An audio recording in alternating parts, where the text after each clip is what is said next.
cœur, il a 20 ans. Pour moi, c'est un des plus grands romans américains qui a été édité depuis, pas 20, mais 15 ans. Il était totalement épuisé, les éditions Belfond nous l'ont réédité pour nous. C'est le chef-d'œuvre, et je n'ai pas peur des mots, et j'emploie un peu moins souvent que certains, mais c'est vraiment un bouquin énorme.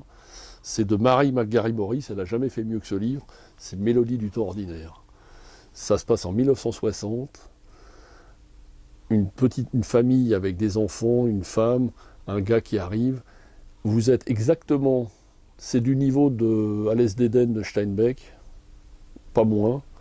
Et au niveau, si on peut donner une comparaison cinématographique, La Nuit du chasseur de Charles Laughton. C'est le personnage, c'est un prêcheur en plus, donc ça ressemble à quelque chose qu'on connaît. On a l'impression de voir Robert Mitchum dans La Nuit du chasseur. C'est un bouquin qui m'a donné des frissons quand je l'ai lu il y a 15 ans. J'y pense encore souvent, ça fait partie de ces dizaines de romans dans la vie que vous vous souvenez où vous l'avez lu, quand, à quel moment, parce qu'il y a une ambiance. Ça ressemble d'ailleurs au niveau descriptif un peu à ce que fait Stephen King quand il décrit les vieilles bourgades remplies de soleil des années 60 américaines. C'est absolument incontournable. Alors, ce n'est peut-être pas du niveau littéraire d'un Steinbeck, j'exagère peut-être un peu, mais ça s'en approche très fortement. C'est en tout cas la même ambiance, la même description, le même rythme lent. Il fait chaud, il fait chiant, les gens vont doucement. C'est absolument terrifiant en même temps, parce que c'est quand même presque un roman noir.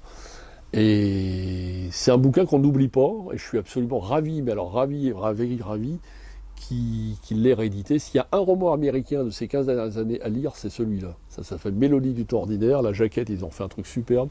Mary McGarry Morris, alors c'est pas une bluette, c'est pas non plus très gai, mais c'est le roman, on peut pas dire social, parce que ça n'a rien de social, c'est pas Les raisins de la colère non plus, mais c'est vraiment un roman d'ambiance, comme seuls les Américains savent le faire. C'est du niveau d'un Hemingway ou d'un Faulkner et tout ça, c'est vraiment le sud, l'Amérique, la chaleur, la poussière et tout ça, et des personnages sombres et angoissants et tout ça, et la vie simple dans une petite ferme des États-Unis comme ça pouvait être dans ces années-là.